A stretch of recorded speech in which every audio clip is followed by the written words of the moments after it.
Hi friends, welcome to Will and Row Arts. I'm Leslie. Today is the beginning of September, and that means cozy season. That means spooky season. And this week, I want to do something spooky. We're going to turn this coffee can into a miniature spooky scene. So let's get started. My plan is to make a haunted house scene inside this can. So we need to start off by adding some light. So we're gonna get our hand drill and try to poke a hole in this can to thread our lights through. I wonder if I have just a pokey tool, I might be able to just go poke through. Let's see. That worked perfectly. Let's thread this through. I threaded the lights through that teeny hole, and then I hot glued the battery compartment in place. Next, I need to glue the lights down so they're more manageable to work with. Like I did in my Neverending Story mirror gate, I'm going to use a mixture of parchment paper, freezer paper, and other things. This is all going to be hidden because this is just to dilute as best we can. We're getting closer. So I feel pretty good about the coverage so far. So the next layer we need to put in is fog and overcast. We're going to use this cotton batting to make like a foggy, cloudy, spooky night. So what I want to do next is make a little platform in here. We've got our initial design started. We're going to set that aside for now, right over here. And I'm going to make a little haunted house. I cut out some shapes on my laser cutter and I'm going to glue them together and see if we can come up with a little house. Oh, of course I forgot a front door. That's all right. We'll make a door. That zone will be a little door that we'll build in. So I'm going to glue this together, start our little house. This house is just made out of thin cardboard. I'm using a Cheez-It box, I think, right now. Any thin cardboard works for little miniatures, so save your snack boxes and your cereal boxes. They're perfect for miniatures.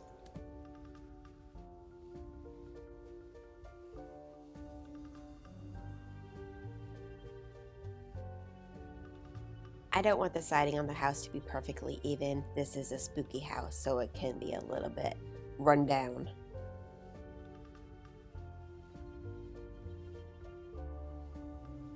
I cut out a bunch of teeny little rectangles, different sizes, and I'm just laying those on top of each other.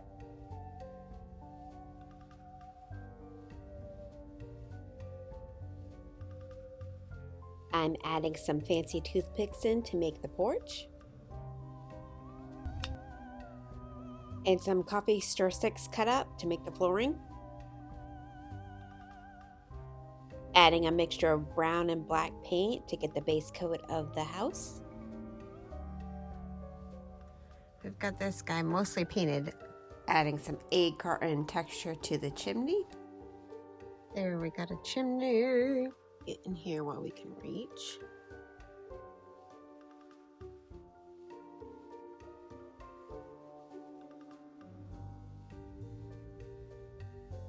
Just adding some wash to get in the nooks and crannies. So we have a pretty awesome spooky little house here. Everything is mostly dry. Now I'm gonna go in with some dry brushing.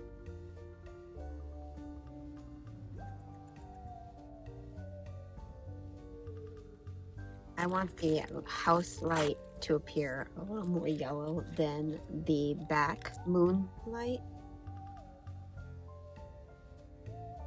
So I made this fence on my computer. This is just cardboard, cereal box, and we're just gonna go ahead and paint this fence black.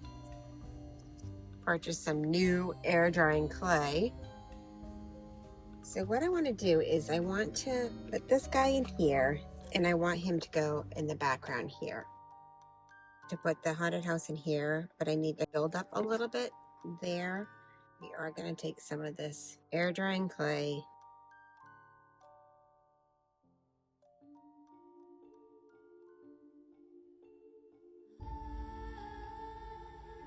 Just gonna take some wood scraps and I want to build it up a little bit.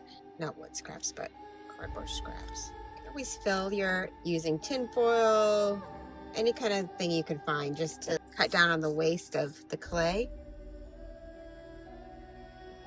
I'm trying to make it somewhat level inside this can, so I'm just adding cardboard and air drying clay just to get it in the spot I want, and then I'll tack it in with some hot glue. But let me work on that, and then I will, once I get it in place, because it's kind of funky, I will show you where I'm at. I think I have my house where I want it to sit. And now I'm just going to add some air drying clay in here. To keep this air drying clay in place, we're gonna slap some PVA glue down. That just is so that the clay will stick to the cardboard. Because I'm working in a surface where I can't get back to, I have to work from back to front. Makes it a little bit more challenging, but it's gonna be really cool. So let me just get this air drying clay around the house. Let's see if we get light in here so you guys can see what I'm doing here. So we have our first layer of the clay down. Like I said, we're gonna work from back to front, and I want there to be a fence back here. Next, I'm gonna make some trees, and I wanna make some trees by using some wire. So we're gonna take some pieces of wire, see if we can untangle some of this. We have all kinds of wires. It always helps to have a couple pliers on hand for grips. The pliers with the teeth give the best grips. We're gonna start by twisting our base of our tree. These are gonna be, spooky trees, so they can be really cool shapes. And then we're gonna separate into more chunks. This wire is really easy to twist, so I can pretty much do it with my hands. So I don't need branches this long. I sometimes like to twist them back on themselves. So I take a branch and I twist it back itself like this. Excuse the clay on my hands. And wrap it around. This is just fun. However you want to make your tree, go ahead.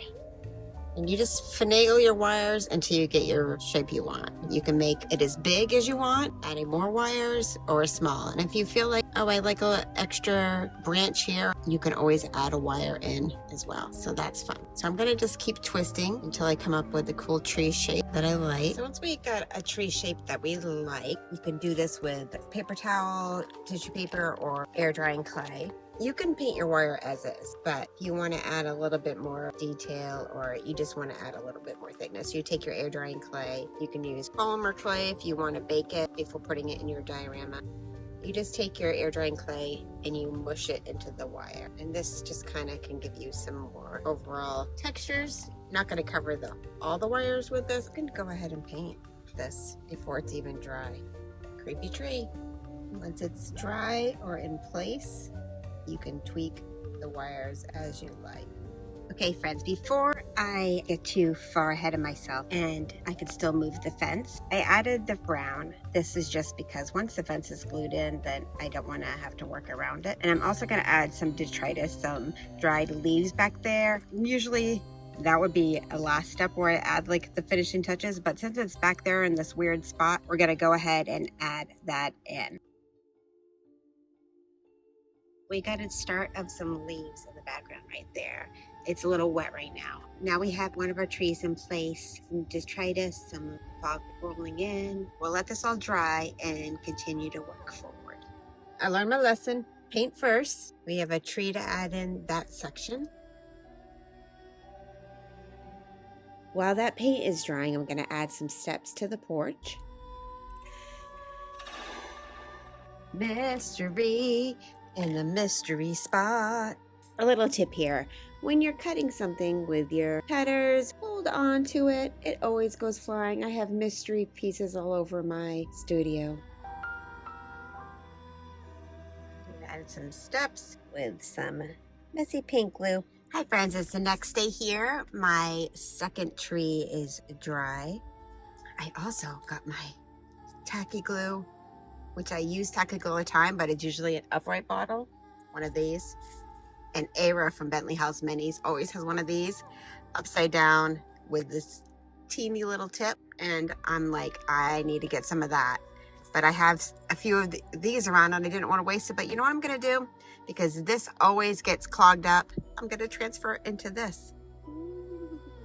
Okay, I know, glue in a bottle, not a big deal. But when you do a lot of crafting and you use glue all the time, this is genius. My glue ramble aside, we are going to put this tree over in this zone. Move my fog to the side. Let's put some hot glue on there and glue it right into the can. Okay, we've got this guy in place. This is actually, and I don't know if I mentioned this in another video, but this is actually a silicone holder bath products. You can put soap here, you know, perfume bottles, whatnot, but it also makes a great thing to put your paint on. You can scrape it. You can just, once it's dry, you can bend it off. It just is such a great paint palette. Then I can go ahead and wash it whenever I feel like it. If you're looking for a paint palette, silicone tray. If you do resin, you might have some hanging around that you don't use for resin.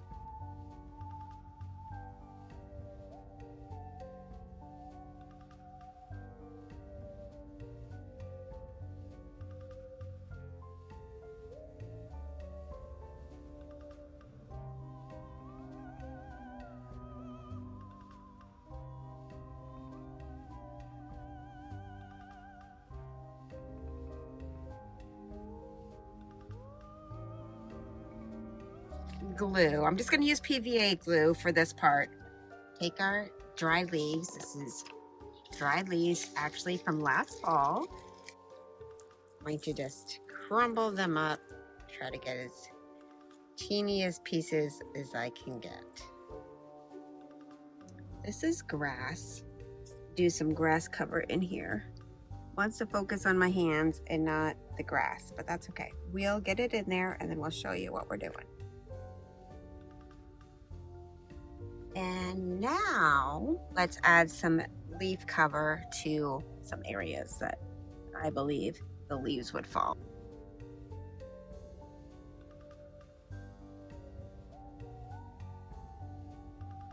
For this area, I have sand. This is just play sand.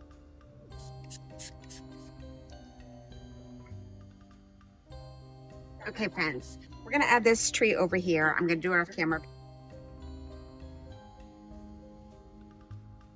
It's the next day. Everything is glued and hardened into place. I need to touch up some of the wires that are exposed on the trees. That's a good start, and we'll add some dry brushing in there. I want this path from the house to be a little bit lighter. The sand and the grass blend together too much, so I'm going to add a little bit of white paint to the sand. I'm planning on adding some coffee grounds to the sides of the path. I have those in the oven right now. They were left over from this morning, so I'm drying them out. What would be more perfect in a coffee can diorama than using coffee grounds? I just thought that was like a fun idea. What I want to do next while those coffee grounds are drying out is I'm going to make a couple gravestones. This is egg carton and it makes a wonderful stone texture.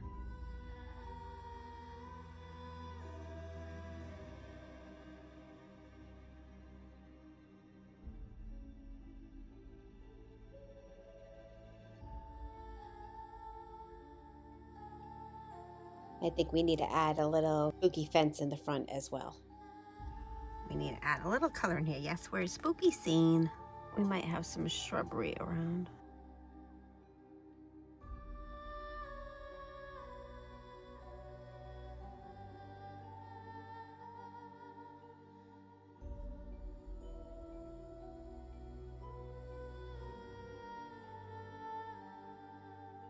Now adding my coffee grounds that I baked in the oven. It will look like exposed dirt along the grass line.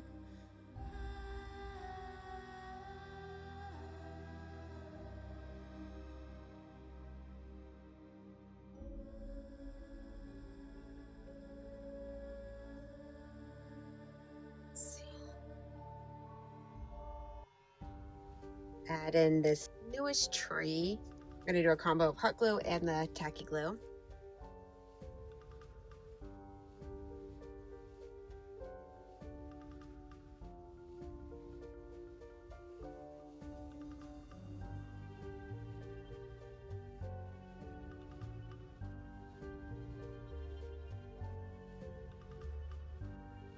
So now we have a trunk happening over here. A little difficult to see. It's just so there's not just a floating tree. Adding in some tall full grass here and there. So what I want to do next, friends, is make some teeny little pumpkins and some teeny little ghosts. This is Super Sculpey glow in the dark way. And then I also have some of this orange. I just want little ghost. Alexa, turn off basement lights. All right, let's try by cutting a circle, and then we're just gonna drape it over a toothpick. Better than a toothpick, a ball stylus. We're figuring this out, friends.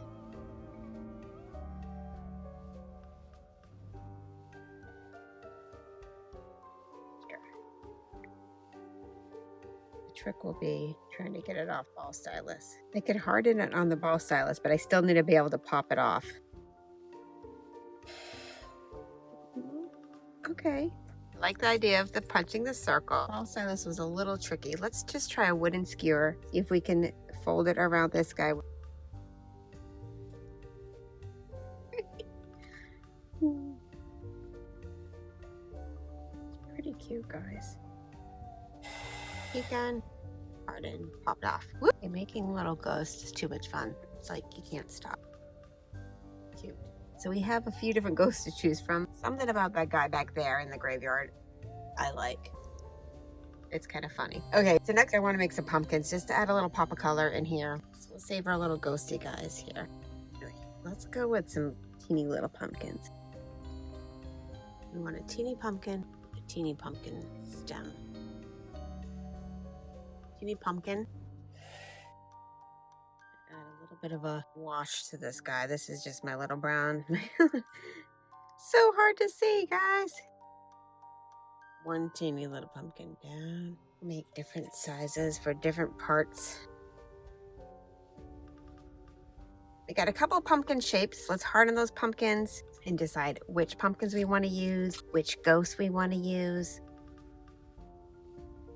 I love this guy. I think he's so cute back there. I just added some glue to him. I just think he's so cute. I just want the one ghost. I think it's simple, it's cute. That's all I want. I'm gonna take this little teeny pumpkin and he's gonna go like here. Just adding some tacky glue. I like that. I feel really good about this. I don't think I want to add too much more. I don't want to overdo it. I do want to add some watered down black paint to the gravestone. Let me add a little bit more foliage here and there. I like it, guys. Thanks everybody for watching. This, I think it's one of my favorite projects that I've ever done. I say that a lot. This style is one of my favorite styles I've ever done. Doing something in this size coffee can. I think that's so fun. I'm so excited about this. I just think it looks so great. Something about it really like tickles me.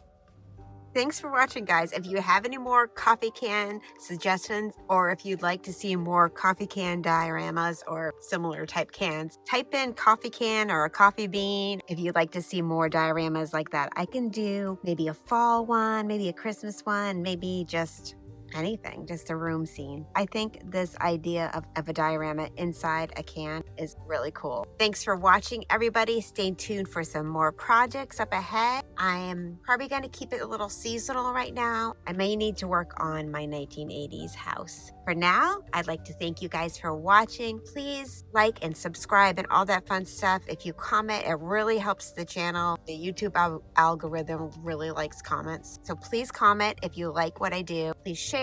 I also have a Patreon that's $2 a month if you're interested, or you can join for free. Thanks again, everybody. Happy spooky, happy fall season. And I can't wait to make the next project. We'll see you next time, guys.